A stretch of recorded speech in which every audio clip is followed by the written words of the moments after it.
Oh, hi! Last time I saw you, we were talking about the worst video games known to man. However, now, I want to talk about the worst video game consoles known to man.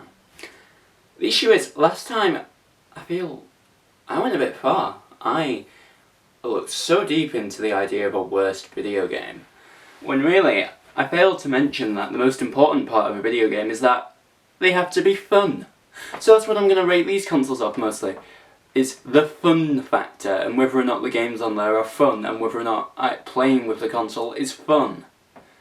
And if it's not fun, then what's the fucking point of it? However, some video game consoles fail to deliver on that fun aspect. For example, the N-Gage. Now, I've talked about this years ago, back when I still talked about Light Switch. I mean, I was a child, so why listen to me? I'm now of a very mature age of 17, so now I am legally allowed to talk about the N-Gage. Simply put, it wasn't very good. It was a mobile phone and a game console? Why would I want to play games on the same thing I used to call the paramedics when grandma gets just a bit too energetic for her old heart to handle? Said people in 2003. What did I say in 2003? Nothing, I wasn't born. Can't you do simple maths? I wasn't alive for like another 3 years. However, I would have said something like, oh no, this is bad. And why is it bad? Well, the games aren't good, therefore losing the fun factor. Plus, I'm like 90% sure that you had to take apart the console to change the games. So here's a little tip for any video game console makers. Don't make users take apart their consoles to change games! The Virtual Boy sucks, but that's such a common take. Is it even worth mentioning after my life being threatened by it twice? I think I'll live knowing I don't need to talk about this ever again. The Atari Jaguar is not that good. I mean, I look at this controller. What was I meant to do? Play games or call up Rock FM to see if I won a ticket to a concert I don't want to go to? The games were meh. I mean, they were good ones, but I could just go elsewhere for them, really. So there was nothing really to write home about. The Hyperscan, I mean, what is there to say other than it exists? Basically Toys to Life stuff, but before the technology got good.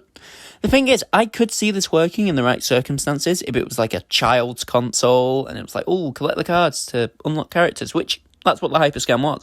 But if this was marketed towards like smaller children, or maybe like, or like if they used amiibos to scan whatever data you need to put in, I think that would work really well, because children love toys, children love video games, small children love toys, small children probably love video games. I don't know, I'm not a small child expert. But it was marketed as more of a extreme console just by looking at it. It was like, oh, look how cool we are. And then the long load times and just everything just kind of sucked. Would I call it the worst video game console? Maybe. The Google Stadia also sucks ass. Can I really call it a console if it only streams games and doesn't actually run them? Or should I call it a piece of shit? Fun fact, it actually got discontinued earlier this year. Streaming services don't work for video games, especially if your internet sucks. Like, if you can't get the input to work properly because your internet is bad, you're not going to have a fun time, meaning no fun factor. The worst console for me would have to be the Ouya, though, because I can just use my phone. And even then, it's not that fun. So really, my phone's the worst video game console in the world. I'm starting to see where people in 2003 were coming from. Like, why would I want to play games on the same thing I talked to my therapist on about my anger issues and commitment issues? Like, that'd just be silly.